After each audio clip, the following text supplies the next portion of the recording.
here we have what's called the Lucena position. In the Lucena position, there are a couple of interesting characteristics. First, white has a king and a pawn and a rook, versus black's lone king and rook. Also, he has a pawn on the 7th rank, almost ready to promote by playing this. However, the problem is that white has his king in front of the pawn, and that causes some problems. We don't need to worry about black's king interfering because black's king is 2 files away from the d-pawn, and is actually isolated by white's rook. So since black's king is cut off, we don't need to worry about black's king ever coming near the pawn. So with these kind of characteristics in place, we have the Lucena position.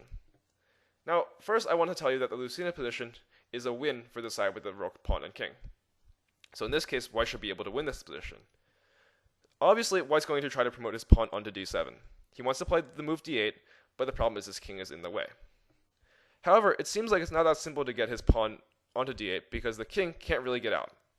So let's see what happens if he plays the move king to e7.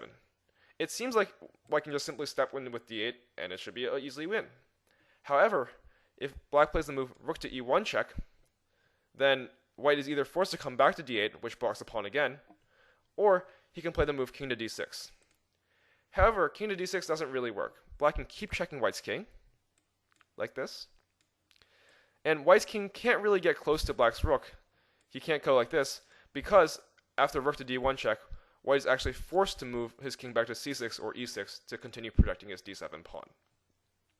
If white tries something like this and comes this way to get away from the pawn, then black can simply play the move rook to d1, forcing white to eventually play king to c6 and protect the pawn again.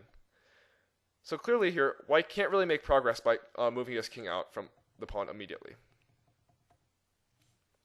Now, if white tries something like rook to e2, with the idea of blocking the check from rook to e1 and playing king to e7, this doesn't exactly work just yet. After rook to e2, black's king is actually allowed to join the action and play king to f7. Now, his king seals off these two squares, and the rook seals off this file.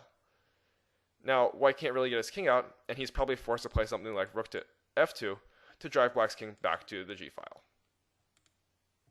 Now, if you want to spend some time to find the correct move, you can go ahead and pause your video. The correct move here is to play the move rook to f4.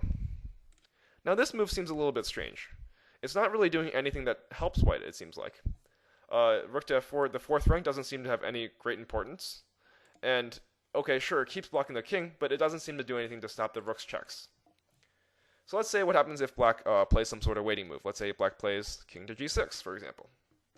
So if black plays king to g6, now let's see what happens if white comes out with his king. So king to e7, and now what happens if black starts checking? Well, it's still the usual. White's got to play king to d6, and if black checks again, well, white still needs to protect his pawn, so white's got to play something like king to e6. After king to e6, white is protecting his pawn, and he's getting ready to play rook f8, where then this will be inevitable. So after king to e6, then if black checks again, this time it's not the same. After white plays king to d5 and rook to d1 check, white doesn't have to go back to c6 or e6 and protect his pawn anymore. We can now see why white played his move rook f4. On the 4th rank, white can now use this rook to block the check with rook to d4. Here, no matter if black trades rooks, white can promote. Or if black doesn't trade rooks, if black moves his rook away somewhere, it doesn't matter. White can still promote safely, and now white will win the game, up a queen. Therefore, the whole idea of the Lucena position is to get the rook on the 4th rank, so that when the king comes out, then the rook can block the checks eventually with rook in front of the king. The Lucena position seems a little bit obscure, but is actually very useful and has happened frequently in tournament games. Since rook-pawn endgames are very common, it's good to have this in your arsenal.